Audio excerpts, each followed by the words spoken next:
Well, hello there. Good evening and welcome to tonight's edition of Sunday Politics live on Trust TV. This is where we discuss politics and other developing issues within and outside Nigeria. Plus, we give you an opportunity to participate in the conversation by giving us a call. My name is Abdullahi Ahmed, standing in for your regular host, Suleiman.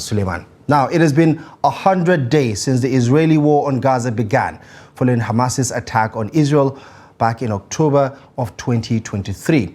Since then, more than 25,000 Palestinians have been killed, including 6,750 women and 9,600 children, according to official figures. More than half of Gaza's population of 2.3 million people have also been displaced with nowhere to go, while 50% of all housing in the city have been destroyed. International organizations, including the World Health Organization and other United Nations agencies, have warned of imminent outbreak of diseases, even as millions of Gazans are suffering from a crisis of food and drug insecurity. And still, there is no end in sight for the war, the unstoppable war, as most have dubbed it. Tonight on the program, we discuss the war in Gaza 100 days after, and how this war has changed the Israeli-Palestinian situation. And also, we take a look at the difficulties and the failings of international diplomacy in what the United States and its allies are doing about the ongoing conflict in the region. And is two-state solution really off the table, going by the recent pronouncement of Prime Minister Benjamin Netanyahu? Well, to help us navigate and discuss all these talking points, I'm joined tonight by Malam Muhammad Kumo, a foreign affairs analyst on the program. Good evening, and thank you very much for joining us on the program. It's good to see you again.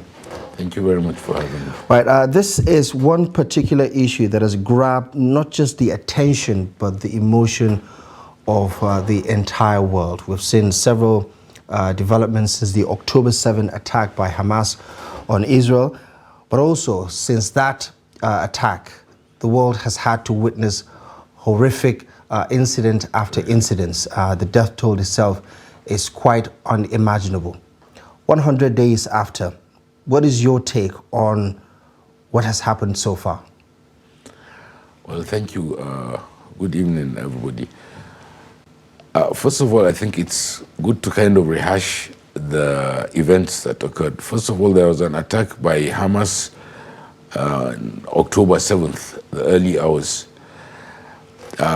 where they broke the walls of their prison and attacked Israel proper. Now, many people, well, in that attack, it is said that the Israelis first said 1,400, they later reduced the numbers. They are now touting like 1,200, and then a large number, about 300 and so captives. Well, many people condemned Hamas. It's kind of ritualistic. You condemn the atrocities of Hamas. But as Agnes Kalamad, amongst many others, remarked, that it is important to consider the context in which Hamas launched that attack. She called it, Agnes Kalamad, by the way, I think is the Secretary General of Amnesty International. She said it's a context of oppression and apartheid, amongst other things. So you can imagine there are very desperate people who have been pushed beyond the wall, suffered all kinds of indignities and humiliation and so much pain. And if you remember, even before October 7th, the number of people killed in the West Bank has been the highest in any year to date. And there were incursions into the Al-Aqsa Mosque, which is a very sore point with the Palestinians and all the people. So we mustn't forget that many people ritualistically condemn Hamas. There are quite a number of people who will understand very well that what Hamas did was inevitable. Then Israel said it had a right to self-defense and therefore went in. But many people will tell you in law, international law and all that, an occupation force does not have a right of self-defense. It doesn't exist really in international law. It's when you're occupying a people. But occupied people have a right of resistance. So I think it's important to get that point clear. So the Israelis went in, and all along, by the way, Hamas have been saying they did this, and as everybody knows, as a form of resistance to long-standing. By the way, most of those people in Gaza were people driven out of their homes, which was Palestine before it became Israel, and ended up as refugees in Gaza.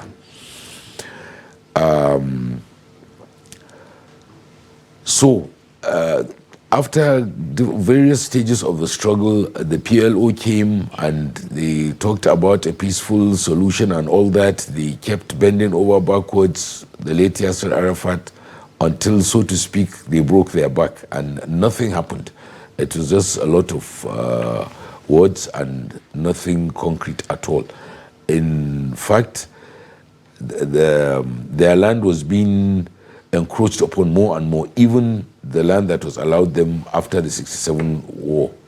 The land that was taken over after the 67, that's the West Bank and the Gaza, especially the West Bank, with all settlements, all kinds of settlements and all that, and walls and all that, where the people were humiliated. Their land was continually being encroached upon and reduced in size until it became ridiculous to talk about any kind of two-state solution. Right. So they really had their backs pinned against the wall. Right. It's safe to say that at this point, especially 100 days after, and 25,000 plus people have been killed on the Palestinian side, and a little over 1,000 have been killed on the Israeli side in that attack, that we're nowhere near a ceasefire, because that word itself has not been used in the proper conversation around what is going on right now. We've seen efforts by the United Nations Security Council being vetoed. We've seen efforts by several independent states to intervene, to call for a ceasefire. We've seen those efforts fail over the past few months. But give me your take on how international diplomacy has failed spectacularly in this particular conversation of the siege in the Gaza by Israel, for instance, especially when its main ally in the world, its number one ally in the world, is even cautioning the Israeli leadership on this quote-unquote disproportionate response from that Hamas attack. Well, first of all, the issue of ceasefire, I think virtually the whole world was in support of a ceasefire, except one country, which was the United States. And because of the structure of the Security Council, just the vote of the United States trumps the vote of the whole world. So the whole world tried, but nothing happened. I think even it was Britain that abstained once, the last vote, something like that. But even countries like France are calling out openly for a ceasefire, the one word that they don't want.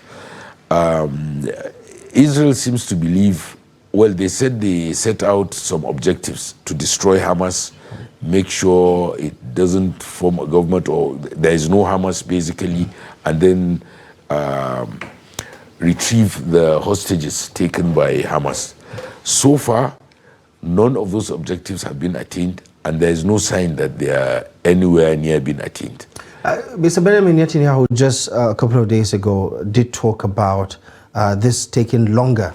It may, in fact, to use his words, he said it may take more months until Hamas is crushed.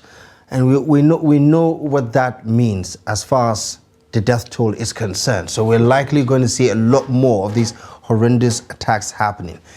Is there an understanding to the Israeli argument about what has happened? Because it was sort of not just a national embarrassment for them, it was one of the highest, attacks that it really brought, so to say, the Israeli nation to its knees when they didn't anticipate what Hamas was going to do on October 7. And do you understand the strategy here from Israel?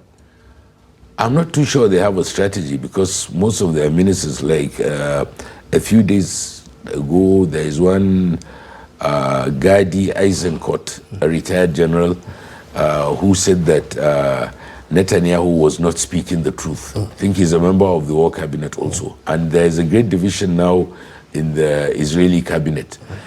So their strategy, they're realizing, is not workable. That is, if they even have a strategy. I think what they're doing is just reacting and taking revenge. It has now come out. You know, when the attack happened, Israel had been hyped as a state that was kind of superhuman. Great intelligence, high tech, invulnerable kind of. Yet all these, their myth was blown.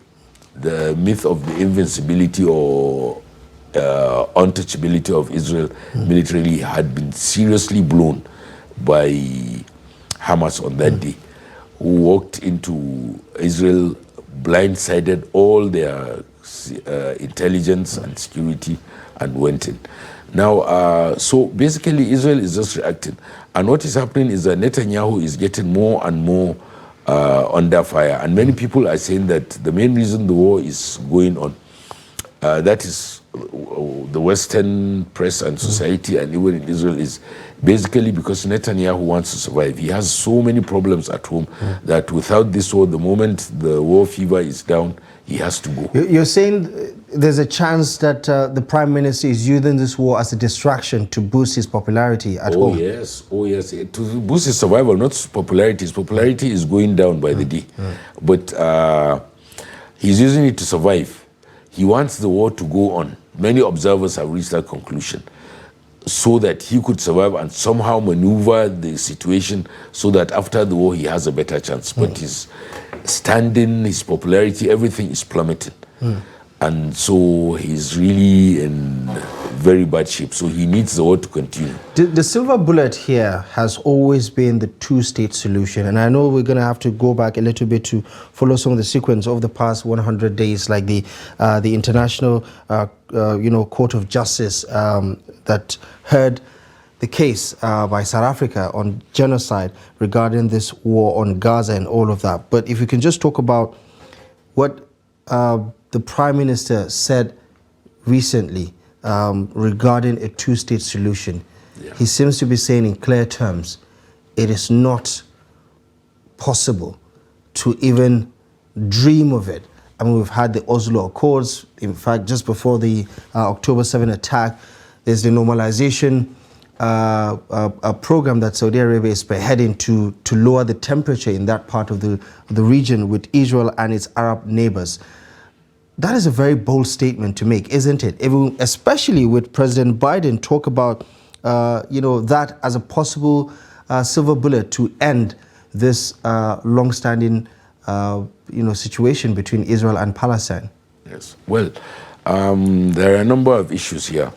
Number one, the two-state thing, I think, doesn't have any more steam behind it for many reasons. You see, when you want to have peace, it only comes with justice.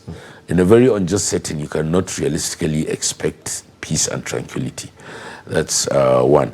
Now, about this Netanyahu saying that he has no truck with the two-state solution, in fact, Israeli politics, because of their insecurity caused by the sheer injustice and the sort of the kind of illegitimacy of their situation, because of the apartheid system happening there, and the challenge the Palestinian resistance has been given them, has drifted or maybe decisively swung to the far right in the Israeli society. You find that Netanyahu has a government with many far right people who normally say things that people on the lunatic fringe say. For example, there's Zvi, I forget his name, his minister, Sorry, I have a mental block. He was once convicted in Israel. He's a prominent member of the government now for incitement. That is by Israeli courts. There's Bezalel Smotrich, the finance minister. He's a known far-right winger, uncompromising, and whose views you would normally consign to the lunatic fringe. So their politics has swung to the far right, and those are the people Netanyahu needed badly in order to form a government.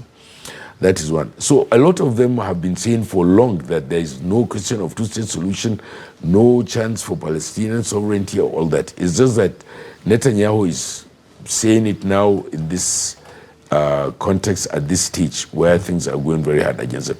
Now, excuse me, Biden called him, I think, on Thursday after he made that statement. What are you doing? We are trying to find a solution to kind of salve their wounds and maybe give them a few carrots by saying this, and you're saying no two-state solution.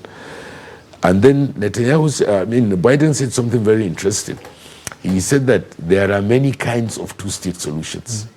In other words, as one observer was saying, Biden was telling Netanyahu that there is a menu of two-state solutions. You can choose anyone. Yeah, I think to quote Biden's voice, he said there are a number of types of two-state solutions. There's a number of countries that are members of the United Nations that don't have their own militaries, for instance. So exactly. that is perhaps something that they think that Israel should consider. Yeah, you see, that is how bad things are. That now the Palestinians should forget the former two-state solutions were promised, for which they made many sacrifices and ended up nothing. Now they're being even offered less. Maybe a two-state solution. Already, they don't have control over their finances. There is this issue today or yesterday about the Israelis collect the taxes for the Palestinian Authority and gives it to them to pay their workers and do things that governments do. Now they are saying they are not going to give them the money, including for the workers in Gaza. Also, there is a kind of deadlock, and Israel is saying it's only going to give it to a third party. I think they're talking about Norway. Now, so that's just an example. They are telling Netanyahu you can pick. There's a menu of two-state solutions, to many types, so that there would be one where there would be really no sovereignty. Right. You don't have any security control. You can't collect taxes. You can't do anything. A great sham that is institutionalizing apartheid, Bantustans, and calling it a two-state solution. But what does his rejection signpost here? Because for Netanyahu to rule it out in the way he did, I think in light of the global condemnation for what Israel is doing, in the Gaza enclave, for instance, what do you think he's standing on to make such bold statements? I think as I said, he's a desperate man. He's looking for any straw to hold on, and he's part of a far right-wing government, as I explained to you. Their politics has swung to the far right. I mean, it's safe to say that all his political life he's always been against two-state solutions, so he's never flip-flopped on that one. Well, he wasn't as against it as he made the pronouncement recently. Formally, he wouldn't come out, but yeah, he has been against it actually, like many of them are. I mean, Israel is predicated, the Zionists, really in their hearts, they don't have any time for any kind of two-state solution. In fact, after annexing that place, they want to control other states as well. That's what some people are saying. So, but they're throwing away the pretense, the diplomacies and all that, which they used to do, because maybe they're feeling stronger, they have normalized with certain Arab states, the other Arab states have been neutralized, like Egypt and all that. And another interesting thing about this Gaza war is that there's a decisive the decisive shift has now come out. It is no longer now an Arab affair. It used to be an Arab affair. Now they're doing it under the auspices of the Axis of Resistance, led by Iran. Iran was the one who supported them and gave them all the arms and support that brought them up to a level where they could do what they're doing now. That is Hamas, where they could be as effective as they are. And you can see with the backing of Hezbollah, with the Houthis at the Bab al-Mandeb. And another thing with this South African case at the ICJ, I'm trying to point out that it's now, many things have changed from October 7th. There is a world before October 7th concerning the Palestinian issue, and there is another one after October 7th. They have changed completely. Like you can see, many South American countries pulled out their ambassadors. Some of them cut off diplomatic relations, which you see some Arab states followed suit later. In the diplomatic circles, what does this actually mean? The condemnations, the votes at the UN Security Council, what we've seen the United Nations do. I mean, to a point where Israel is accusing UN Secretary General Antonio Guterres of so many, biased viewpoints regarding what is happening right now. What does this support actually mean in terms of actionable plans or even shifting, moving the needle in favor of Palestine? Oh, I don't understand. You mean...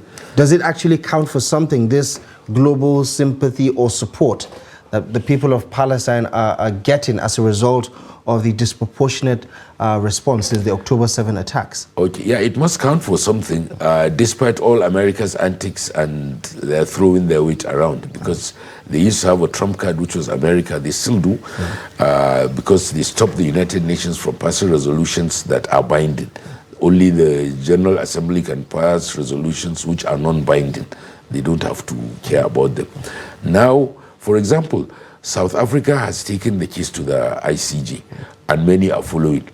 Many are supporting South Africa from all parts of the world.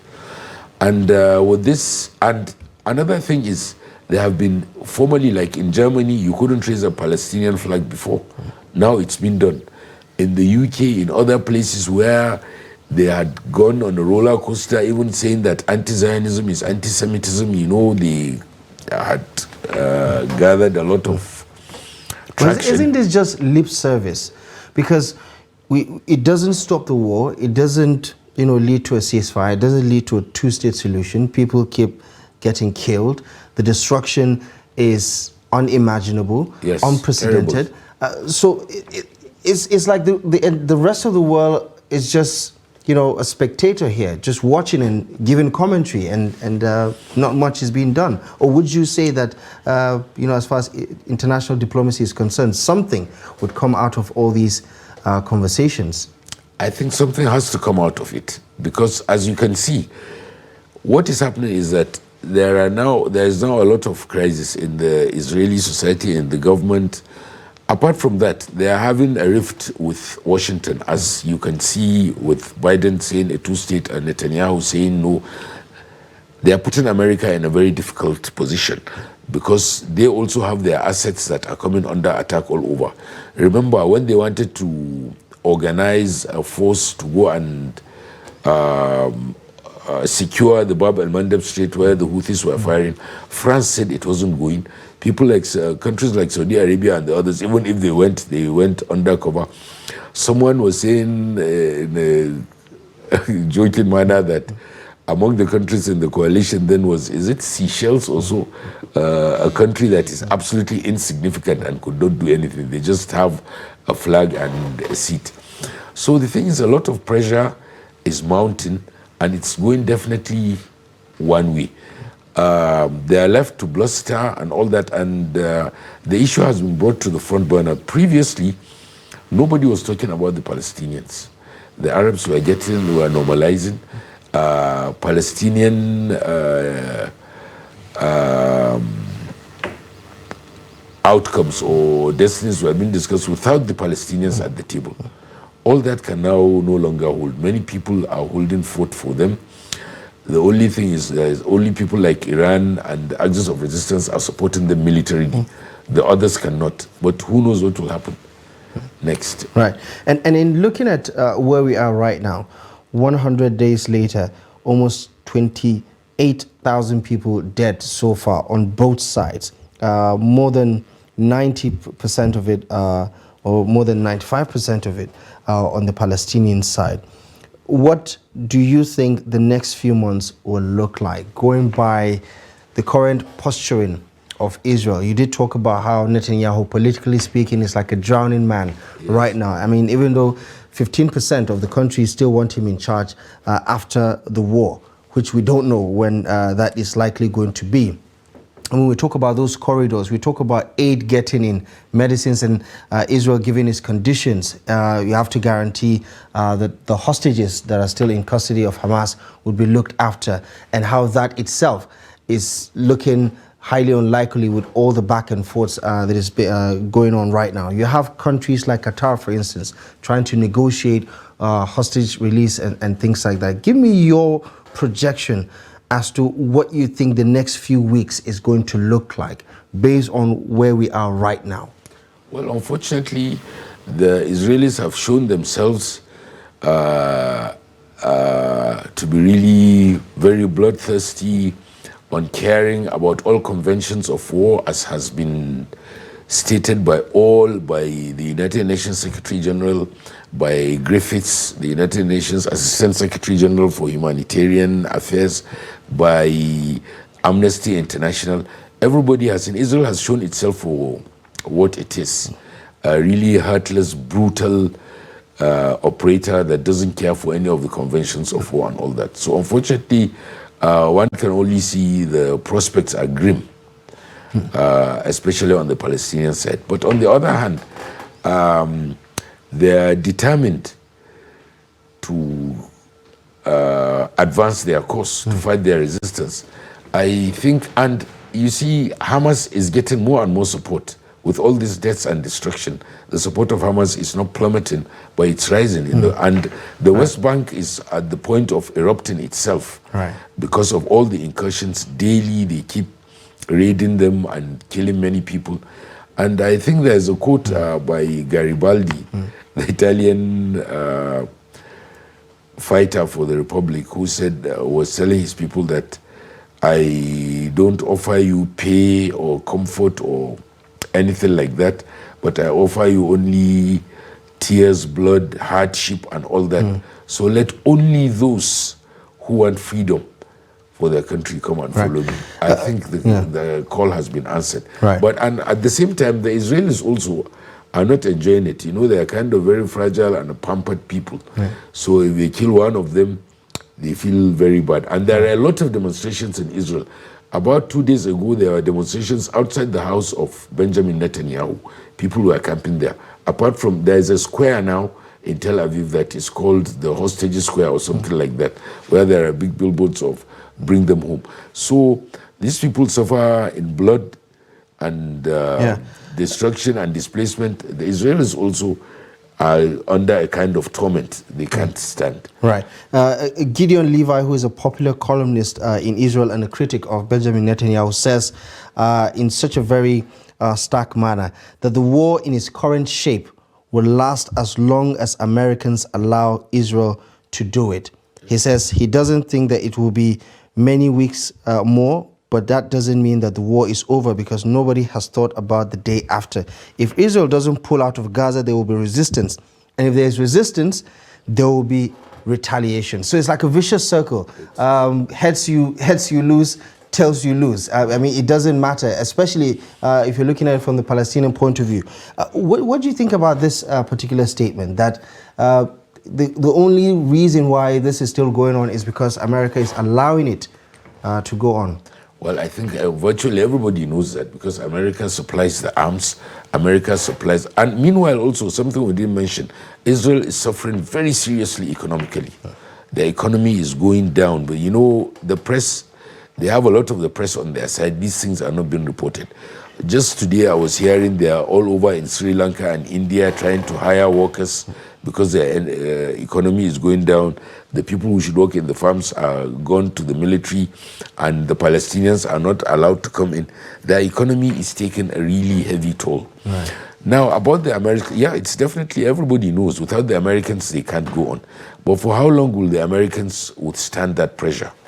You know? Do you think there's pressure on America to bring the war to an end? Because, like you said, when the attack happened on October 7th, the world in unison was basically condemning Hamas and obviously saying Israel has a right to defend itself. That was everything you could hear from the U.S. government. Israel has a right to defend itself. It has, you know, changed its tone over the past couple of months to a point where it's talking about the two-state solution with Israel being defiant. But do you get a sense that there is any kind of pressure on the United States to facilitate a ceasefire or even bring the war to an end? I believe there is. You see, there are a number of polls, especially one that said that amongst about 50% of the youth in America now believe, after the war had gone on for some time, they believe that Hamas was justified on October 7th attack. A great number of polls also show that Biden is losing support for that war.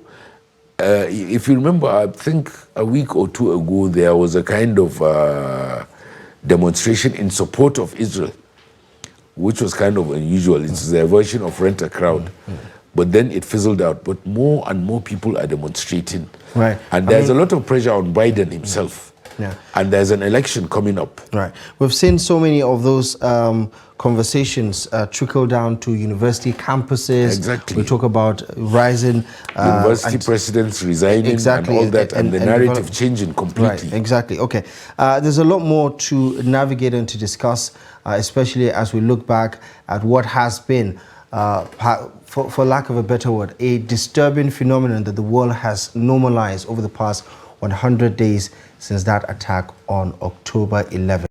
And the retaliation that followed is unlike anything we've seen in a long time. But of course, the conversation is on the war on Gaza 100 days after. If you have a thing or two to say, a question to ask, or a comment you want to make, we'd love to hear your take on this program.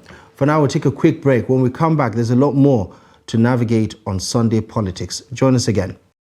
Join us for the 21st Daily Trust Dialogue and presentation of the 2023 African of the Year. This year's theme, Tinubu's Economic Reforms, Gainers and Losers, will be chaired by Dr. Shamsuddin Usman, former Minister of National Planning. Guest speakers, Wale Edun, Minister of Finance and Coordinating Minister of the Economy. Dr. Victoria Akai, Immediate Past Director General, Abuja Chamber of Commerce and Industry. Comrade Joe Ajero, President, Nigerian Labour Congress. This event takes place at NAF Conference Center and Suites, Kado Expressway, Abuja on Thursday, 25th of January 2024, 10 a.m. Attendance is free, and you can watch the live broadcast on Star Times Channel 164 or Nicomsat free to air. For sponsorship, branding, and participation, please contact 081 5176 4600 or 080 3392 8902. Don't miss this insightful dialogue shaping the economic landscape in Nigeria. All right, welcome back to the program. You're watching Sunday Politics on Trust TV. Here's a quick reminder. You can watch the show on the go or start all over again by catching up with our YouTube live stream and following us across our social media platforms so you don't miss out on any of our interesting conversations. We've been talking about what has been the biggest international development over the past 100 days regarding the war on Gaza, as Israel keeps pushing further, leading to the destruction of what many call home. 25,000 and counting. That is the death toll so far on the Gazan side, and 1,300 on the Israeli side since the October 7 attacks. As the world continues to debate the next step forward, we're looking at all of the issues that have been, that currently are, and of course looking at where next the conversation will lead to, especially as far as a ceasefire or an end to the war is concerned. If you have a take that you would love to share with us, we'd love to hear your voice as always. Feel free to join the conversation by giving us a call to the number that will be displayed on your TV screens, and feel free to share your thoughts and articulate them as brief as possible. With us in the studio helping us analyze these developments is a foreign affairs analyst, Muhammad Kumu.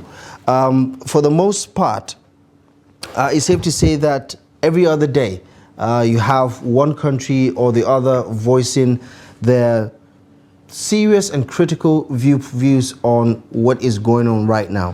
And one particular country, for most people, unlikely, proponent of the Palestinians, but obviously if you know the history of the country, you can understand why they're doing it. South Africa has taken the unusual step of leading this diplomatic war, so to say, or counter war, against Israel by initiating that suit at the International Court of Justice. For most people, it is just a formality. It doesn't really, hold Israel on anything that would probably lead to an action plan. But give us your take on what you think this means, especially if we're talking about narratives being changed about what is going on in Gaza. Well, the South Africans took the very laudable step. There's great credit to them of taking, because it's a kind of great moral problem facing the world. Just to hold you there for a minute. Okay, I think we had a caller, but we lost the connection. Please feel free to call back again. The number is on your TV screen. We'd love to. Okay, we have someone on the line. Hello there. Good evening and welcome to the program. Yeah, good evening, Ahmed. Welcome to the program. Your name again and where you're calling from, please. Yeah, you're speaking to Shamaki from Nasarawa State. Sorry, come again? Shamaki from Nasarawa Okay, State. Shamaki, as always, it's good to hear from you. Thank you very much for joining us on the program. Go ahead. Yeah, thank you very much once again. Yeah, actually, what is going on in Gaza is sympathetic, is sorrow and pity. The question someone is asking that where is the world leaders are? And yeah, how they will fold their hands looking at what is going on there, killing men, killing women, including children. Something needs to be done, please. We knew that Palestine started that, but along the line, the issue changed to different things. Israel is stronger than Palestine. The world leaders need to stand up. This killing need to be stopped by now, please. The issue is increasing every blessing day. Look at the number you mentioned. 20-something thousand people have been killed so far. So the world leaders should stand up so that this issue should come to an end. Please, this is my solution this evening. Thank you very much. All right, thank you very much, Amaki. As always, good to hear from you, a regular caller on Sunday Politics. Please go ahead. Yeah, so as I was saying, the very laudable step the South Africans took, it's a great moral, festering sore on the world that nobody was speaking about. The South Africans took the bold, courageous, highly laudable step to bring the matter up at the International Court of Justice. Is another way to put real substantive pressure on them. And for those countries who have been dodging their responsibilities and avoiding their... I believe we have a caller. Pardon the interruption. Okay. Hello there. Good evening. Hello there. Good evening. Okay, do try calling back again. The number is on your TV screen. Give us a call if you have a take that you would love to share with us. If you have a question regarding the conversation, 100 days after the attack in Israel and what has been a horrendous and something that we've never seen in quite a very long time as far as the humanitarian crisis is concerned. The destruction of Gaza is on a scale that you can use any adjective to really qualify, and it's still ongoing. Give us your take on what has been the most talked about global event since October 7. What are your thoughts about it? Give us a call to the number shown on your TV screen. Just double down on your line of thought there. Yeah, so as I was saying, the South Africans have taken up the matter in a very formal arena where all that happens there is not hearsay or anything, it's something established, and a lot of evidence is coming up, and the atrocities are being... Sorry, we have to go back to the phone lines again. Apologies for that. Hello, good evening. Hello, good evening. Okay, please go ahead. So it's bound to pile up the pressure on South Africa and then on Israel, and make their supporters weak need, Okay. they won't be getting the support they... Okay. Hello, good evening. All right, do try and call back again. So sometimes the network can be a bit tricky. Hello, good evening. How are you? Fine, thank you. Who is on the line and where are you calling from, please? I'm calling from Benue State. I'm Abraham Mary Bouquet. Sorry, come again, your name? Bouquet Abraham. Boutier Abraham. Did I get that correctly? Yes. Go ahead, Abraham. Yes. Personally, I look at the issues that is happening in Israel and Gaza. This way, the beginning of that problem was a serious problem. Right. And as such, if the UN or whichever organization that wishes to intervene into that issue should also look at the cause of what is happening there. Right. Why Israelites are fighting in Gaza. So, if they look at it and they talk to those people, that is, they bring them together and they discuss with them, dialogue, then everything will finish.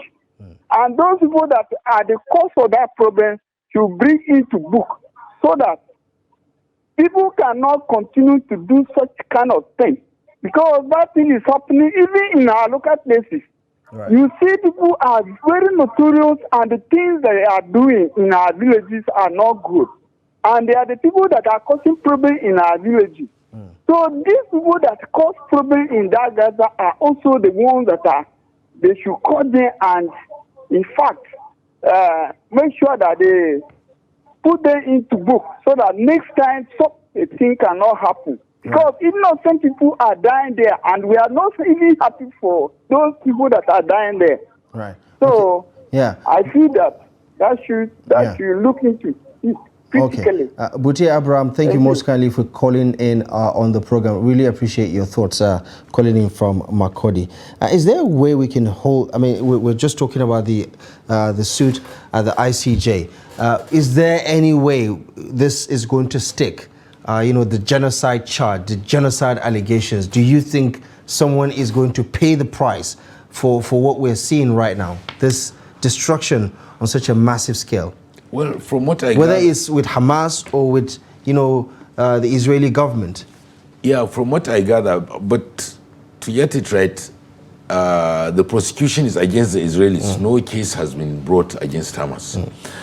And then, I mean, for the United States, they would say they've already been designated as a terrorist group. So yeah, they've done that virtually everybody really, but everybody knows their resistance group. After all, Mandela was once a terrorist. Jomo Kenyatta was a terrorist. Right. Everything happens. Okay. And after all, I mean, let's just go back to the phone lines for a moment. There. Hello. Good evening. Good evening. I'm Gospel by name. Sorry. Come again. I'm Gospel. I'm calling from Gusau, Zamfara State. Okay, please go ahead. Please, I want to confirm something. What is the world doing against Hamas? What is the world doing against Hamas? What is the world doing against Hamas? Can you just give us context to that question? Say that one that caused the crisis in Gaza. Okay, so you're talking about the October 7 attack, right? Yes. And what would you like? Okay, you want our guests to shed light on their activities and how it is a part of the problem. Yes. Right. Yes. Okay. All right. So the question is, what is the world doing about Hamas? Because apparently, I think to get his take is there is an over-concentration on just Israel. Yes. And for some people, Hamas is also a part of the problem. Yes.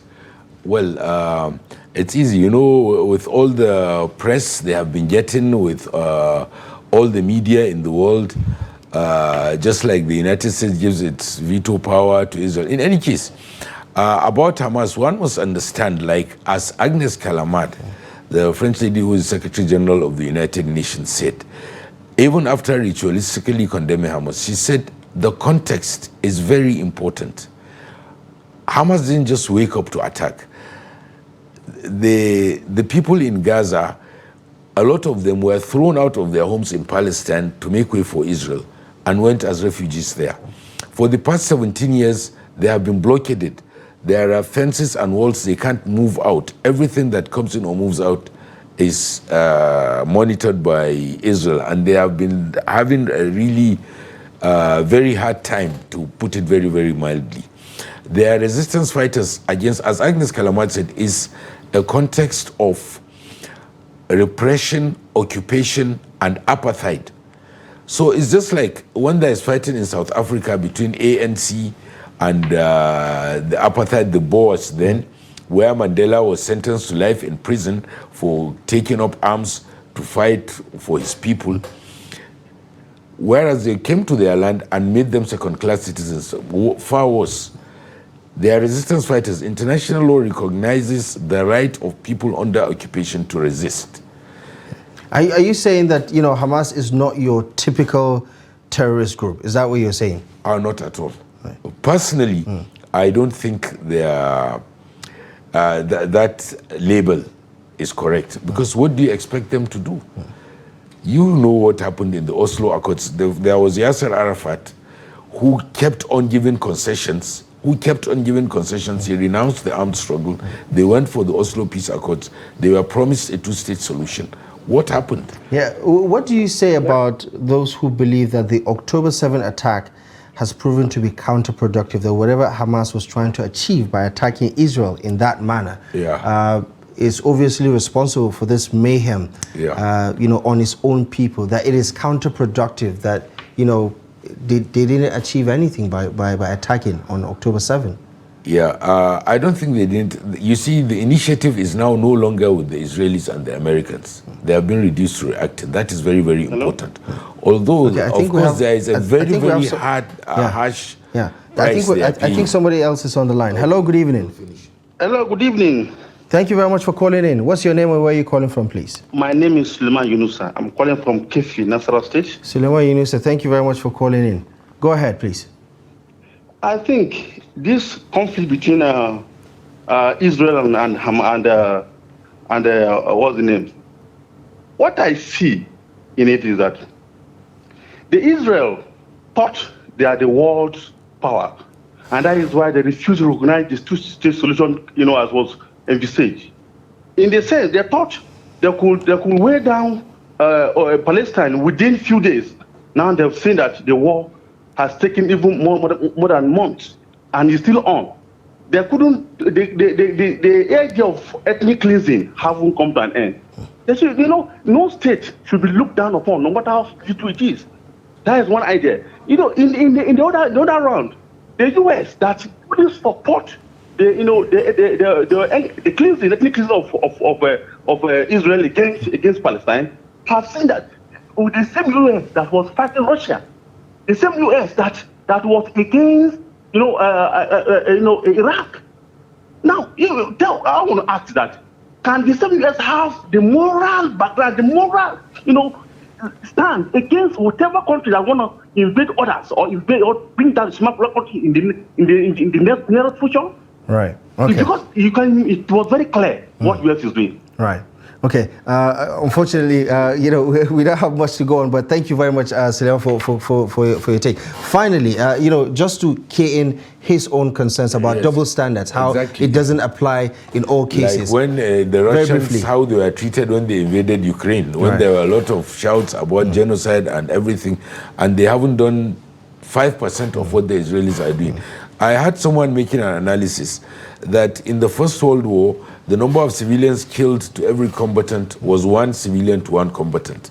In the Second World War, the worst war in the world's history, the number of civilians killed per combatant was 2. In this Gaza war, the number of civilians killed per every combatant is 7. There has never been a ratio like that. And as I was saying, people who are talking about Hamas should remember that The Palestinians were chased out of their land for the formation of Israel in 1948. 750,000 Palestinians were ejected from the land. Yeah. And they are saying that there is no right of return to their lands. Right. And they have been deprived of all rights, all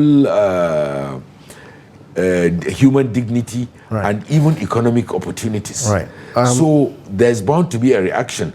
After all, if you can remember, in Kenya, there was the Mau Mau rebellion. Right. They have been celebrated now, but they have been called terrorists there. Right, okay. All over the world.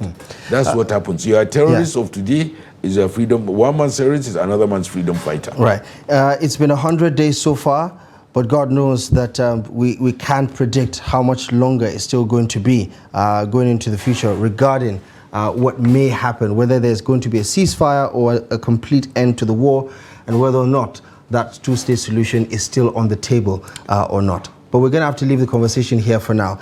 Something tells me that we're going to circle back in the near future to really talk about it. And unfortunately, we're going to have to talk about a lot more people being killed going forward. Thank you very much, Alhaji Muhammad Kumo, for your analysis and for your insight. Really appreciate you for stopping by this evening. Thank you very much. It's always my pleasure to come. Right, and as always, thank you for your time and company. For those who called in, really appreciate your insight. That's it on Sunday Politics for this week. Feel free to join us again next week, Sunday, live and exclusive on Trust TV. My name is Abdullahi Ahmed. From myself and the rest of the team, thank you for your time, and we'll see you next week.